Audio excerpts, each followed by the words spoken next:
Buenas noches hermanos, buenas noches iglesia. Un hermoso día que estamos festejando todos aquellos que somos papá y queremos decirle a cada uno de los padres que el Señor le bendiga y le dé sabiduría para seguir dirigiendo a sus hijos en este tiempo. Así que hermanos, bienvenido a este encuentro de nuevo, a través de la cámara, a través de un video, pero que podemos estar cerca y que usted pueda sentir el abrazo de la iglesia. Así que agradecido por este tiempo. Mis hermanos, para esta noche, en estos momentos tenemos como título el alcance de la responsabilidad de ser padre. El alcance de la responsabilidad de ser padre. Tenemos un tema, hay un caso hipotético en este libro de Ezequiel. Quizá usted, hermano mayor, quizá usted, hermano que se ha criado en la iglesia, haya escuchado sobre estos pasajes de Ezequiel capítulo 33, pero muchos no hemos conocido. Y cuando decimos aquí que Ezequiel tiene en el capítulo 33 un caso hipotético, si por las cosas, si por las dudas sucediere, estamos preparándonos todos por si las dudas llegaran a ser las aperturas y si nos pudiésemos reunir. Y nos estamos proveyendo y viendo cómo ser prevenidos en esta situación. Dice la palabra de Dios así para usted y para mí, mis hermanos, en esta noche. Vino a mí palabra de Jehová diciendo, fíjese, préstele así, capítulo 33, versículo 1. Vino a mí palabra de Jehová diciendo. Me encanta cuando dice esto, y fíjese que cuando dice Pablo a Timoteo, y Timoteo ahí en Pablo dice lo siguiente, dice el Espíritu de Dios, dice el Espíritu estas cosas, y qué tremendo, porque es un mensaje directo. Y aquí, mis hermanos, no es una inspiración de él, no ha sido un deseo de él, sino que vino la palabra de Dios a su vida. Dice así, versículo 2, Hijo de hombre, dice, habla a los hijos de tu pueblo y dile, cuando trajere yo espada sobre la tierra y el pueblo de la tierra tomare un hombre de su territorio y lo pusiere por atalaya, versículo 3, dice la palabra así, y él viere venir la espada sobre la tierra y tocare la trompeta y avisare al pueblo, verso 4, dice así, cualquiera que oyere el sonido de la trompeta y no se apercibiere y viniere y viendo, dice, la espada lo hiriere, su sangre será sobre su cabeza. Mis hermanos, 4 versículos, pero dentro de eso vamos a seguir un poquito más la lectura. Pero aquí en el versículo 2 da el autor Ezequiel poniéndose él también adentro de esa cautividad, poniéndose él en esa misma situación. ¿Qué quiero decirle? Papá, para usted, yo también estoy en la misma situación que usted. Y entonces dice así este mensaje tan desafiante para nosotros. Hijo de hombre, habla a los hijos de tu pueblo y dile, cuando trajere yo espada sobre la tierra y el pueblo de la tierra tomaré un hombre de su territorio y lo pusiere por atalaya. Dios dice allí el primer deber. Dios está advirtiendo de una situación. Los profetas, como en el caso de Ezequiel, no solo estaban diciendo lo que iba a ocurrir, sino lo que estaba buscando en estos momentos era un cambio en su lugar, un cambio en el pueblo de Israel, un cambio en la tribu de Judá. Mis hermanos, entonces, él se pone en esa misma situación. Hay algo que no entendemos, mis hermanos, y esto, fíjese, del capítulo 3 al capítulo 33, al versículo 12, Ezequiel tarda 6 años constantemente advirtiendo al pueblo de todas las situaciones, tratando de encontrar un cambio en el pueblo, pero aún así el pueblo siguió endurecido su corazón. Dice así ahora, un hombre de su territorio, y dice, y lo pusieren por atalaya. Alguien, un peligro, una amenaza, dice, buscan a alguien de allí del mismo pueblo, uno de ellos mismos se pone por atalaya. Es el primero.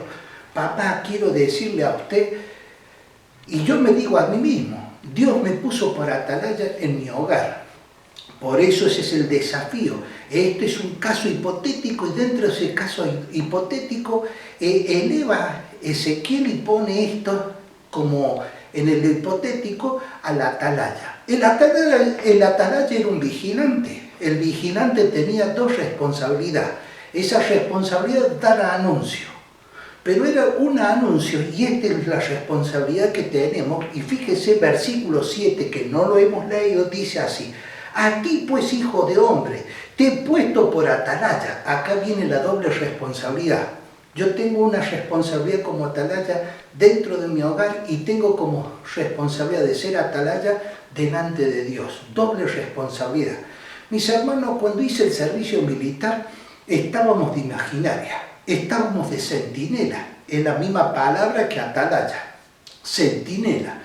Y como habíamos pasado ese tiempo de la guerrilla, era un montón de recomendaciones que se nos daban cuando se nos ponía ahí de centinela. Hice en el aeropuerto, mis hermanos, y había 15 puestos alrededor de lo que era el aeropuerto, ahí como centinela. Y lo difícil era pasar toda la noche allí como si estábamos teniendo esa dificultad. Y entonces, dentro de esas dificultades, mis hermanos, teníamos cosas específicas de qué es lo que teníamos que hacer cada uno de nosotros. Y entonces la responsabilidad era de uno. Y si usted se dormía, fíjese lo que puede pasar. Si usted se dormía, íbamos en ese momento, íbamos presos.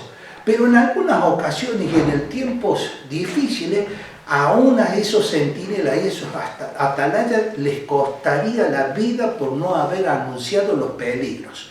Caso hipotético, pone allí atalaya. Dios te ha puesto, papá, a vos y a mí me ha puesto Dios por atalaya en mi hogar. Vigilante, debemos vigilar. Ahora, fíjese, no nos podemos dormir ni tampoco renunciar a esa responsabilidad. Hemos decidido delante de los demás y delante de Dios ser responsable.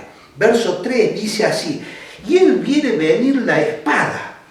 Sigue con el caso hipotético. Y él viene venir la espada, dice, sobre la tierra. Ve un peligro, ve algo que está por suceder. Por eso hay que poner atalaya.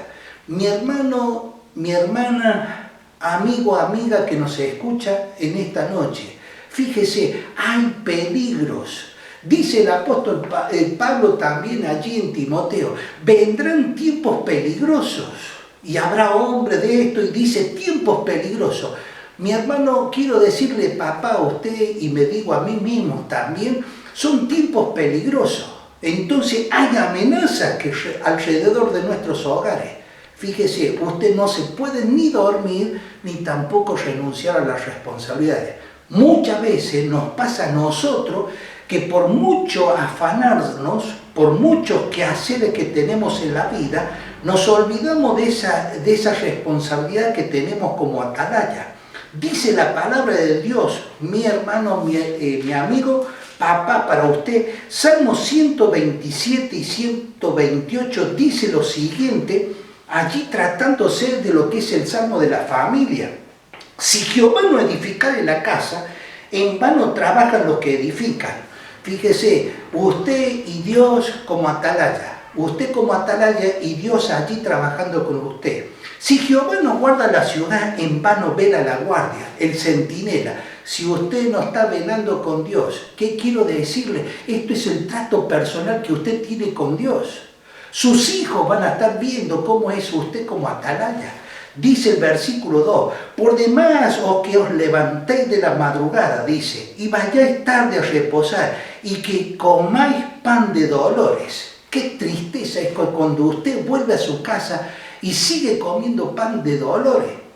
Es mejor un bocado de pan y en paz, y no un banquete y en casa de discordia. Cuando está lleno de problemas en el hogar, porque nosotros hemos faltado a la responsabilidad como atalaya. Y dice la palabra de Dios, y que comáis pan de dolores, pues que a su amado dará Dios el dueño. el sueño, perdón, el sueño. ¿Sabe qué quiere decir eso? El descanso. Dios dará el descanso. Ahora dice, he aquí herencia de Jehová son los hijos, cosa de estima el fruto del vientre, como saeta en las manos del valiente, así son los hijos ávidos en la juventud. Bienaventurado el hombre, a usted papá y a mí, los dice Dios, bienaventurado el hombre que llenó su aljaba de ella, no será avergonzado cuando hablare con sus enemigos en la puerta. Qué preciosa promesa, dice así, bienaventurado el papá será. Cuando usted fue a atalaya y supo anunciarle a su hijo, a su hija, qué es lo que tenía que hacer. Mis hermanos, pero debemos vivirlo. Por eso el Salmo 128, versículo 1 dice, bienaventurado todo aquel que teme a Jehová, que anda en sus caminos. Cuando comieres el trabajo de tus manos, bienaventurado serás y te irá bien. Tu mujer será como vid que lleva frutos a los lados de tu casa. Tus hijos como planta de olivo alrededor de tu mesa. Verso 4 dice del Salmo 128. He aquí que así será bendecido el hombre que teme a Jehová. Atalaya, papá, a usted. Ese es el primer desafío. Dice segundo, hay un peligro latente.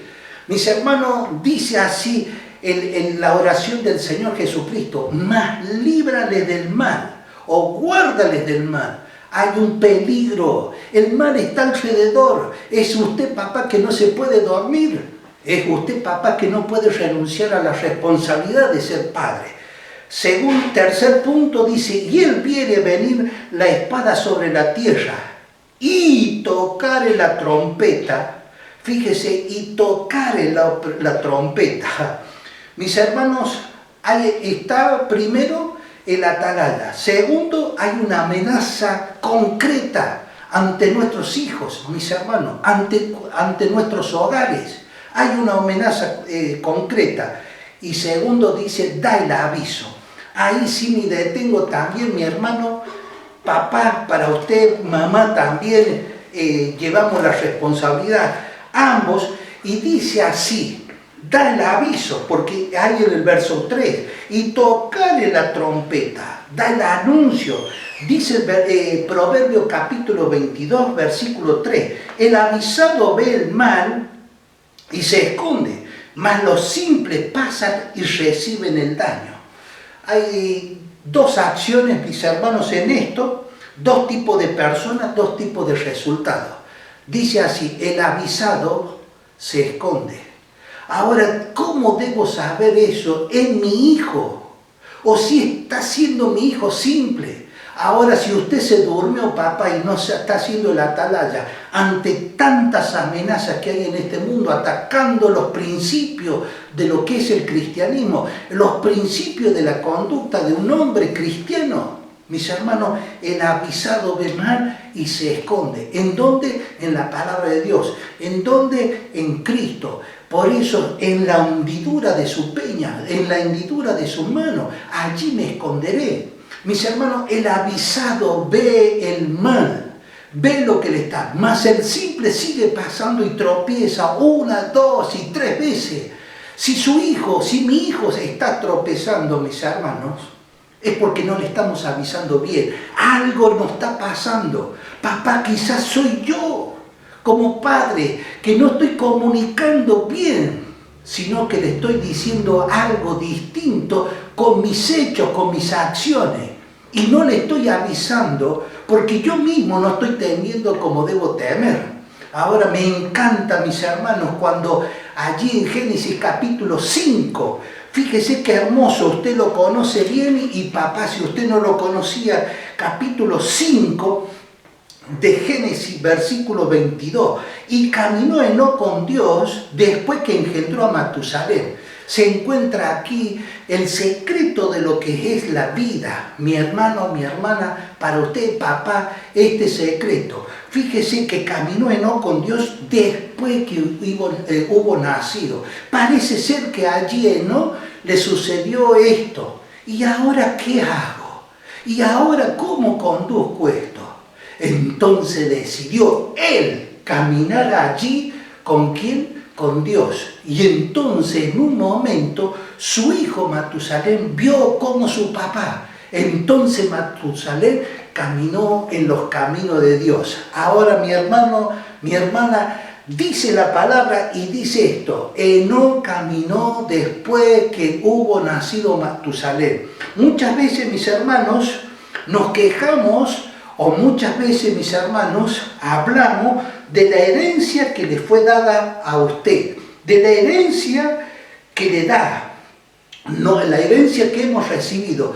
Mi hermano, mi hermana, quiero decirle, papá, para usted, no es tanto la herencia que le dejaron y le dieron a usted, sino la herencia que usted le está dando a su hijo. Por eso lo hermoso de Enoc, caminó con Dios después que hubo nacido Dios, Matusalén. Mi hermano, papá, si usted no está caminando con Dios, aquí está el aviso para usted. Fíjese, Dios lo puso por atalaya. Dios le dio hay una amenaza. Dios dice que debo avisar, tocar la trompeta. Versículo 3 dice la palabra de Dios así: Él viene venir la espada sobre la tierra, tocarle la trompeta, y dice, y avisaré al pueblo. Y aquí viene el verso 4, y cualquiera que oyere el sonido de la trompeta y no se apercibiere, y viendo la espada lo hiriere, su sangre será sobre su cabeza. Verso 8 dice así: cuando yo dijere al impío, impío de cierto morirá, si tú no hablares para que se guarde el impío de su camino, el impío morirá por su pecado, pero su sangre yo la demandaré de su mano. Verso 9 dice: y si tú avisares al impío de su camino para que se aparte de él, y él no se apartare de su camino, él morirá por su pecado, pero tú librarás tu vida. Mis hermanos, acá hay una palabrita que es el apercibido, es el cuarto punto. Fíjese, está el atalaya, papá te puso por eso. Hay una amenaza, papá, hay una amenaza que batalla contra los deseos carnales que tenemos todos nosotros, que batallan contra el alma, mis hermanos. Esta amenaza es cierta. Nuestro pecado, papá, mamá, hijo que nos estás escuchando en esta noche, el pecado es una realidad. Destruye el pecado. El pecado te aleja. El pecado te pone en conflicto con Dios. Es por eso que hay una amenaza. Es posible, mis hermanos, que estemos avisándole y su hijo, pero ya sé, y sigue haciendo lo mismo. Bueno, si ya lo entendí, ¿qué me decís a mí? Hay algo que no está entendiendo. Ya lo sé todo. Y si no lo está haciendo, papá, es porque no lo sabe. Necesitamos acompañarle. Es por eso que me encanta también Jueces, capítulo 13, versículo 12, cuando Manoah pide al ángel, le dice, decinos cómo debemos, dice, criar a nuestro hijo. Y ahí pide consejo junto con su esposa. Y fíjese cómo debemos criar a nuestro hijo. Papá, mamá, póngase de acuerdo. Papá, Dios te ha puesto por atalaya. Papá, Dios te ha puesto por obispo de ese primer rebaño. Es el desafío que tenemos. Por eso, el alcance de la responsabilidad que tenemos nosotros en este llamado y el apercibimiento. Y entonces dice ahí el apercibimiento. Es decirle la consecuencia que va a haber. Es mostrarle, hacerle entender la consecuencia del pecado. Papá, este es el desafío. Y este es el llamado. Por eso dice el versículo 5, el sonido de la trompeta oyó y no se apercibió. Su sangre será sobre él, mas el que se apercibiere librará su vida. Fíjese, salvará su alma. Aquel que se arrepiente, papá, aquel que se arrepiente, hijo, cambiará y salvará su vida. Por eso, pero si en la atalaya viene venir la espada, y no tocare la trompeta, y el pueblo no se apercibiere, verso 6 estoy leyendo, y viendo la espada hiriere de él a alguno, Este fue tomado por causa de su pecado, pero demandaré su sangre de mano de la atalaya. Fíjese, ya no más. A mí me encanta esto, mis hermanos. Y para concluir en esto, Dios te ha puesto por atalaya. Hay una amenaza real. Hay que darles el aviso, pero más que darle el aviso, comunicarlo nosotros con nuestros hechos, con nuestra vivencia. Una vida auténtica. Y cuarto, para que nuestros hijos se apercibieren, para que se dieran cuenta, entonces se arrepienten. Concluyendo esto, viene Dios y le dice a Noé, hazte un arca. ¿Pero por qué? Y ahí lo pone como atalaya, predicando y anunciando que iba a venir una amenaza, la tormenta. De repente nadie le creyó, pero hay una cosa que me encanta, papá, y para usted. Y dice que cuando Dios cerró el arca, estaban todos sus hijos allá adentro. Papá, en esta noche le invito a usted que mire a su alrededor si están sus hijos con usted en este banco. Mire alrededor de usted si sus hijos están mirando esta predicación. Mire alrededor de usted si sus hijos están en la congregación. El arca se está por cerrar. Hay una amenaza, hay una atalaya, hay un aviso. Los apercibidos entrarán al arca. Es el trabajo de usted que su hijo se arrepienta y que pueda percibirse para poder entrar. Que el Señor nos bendiga.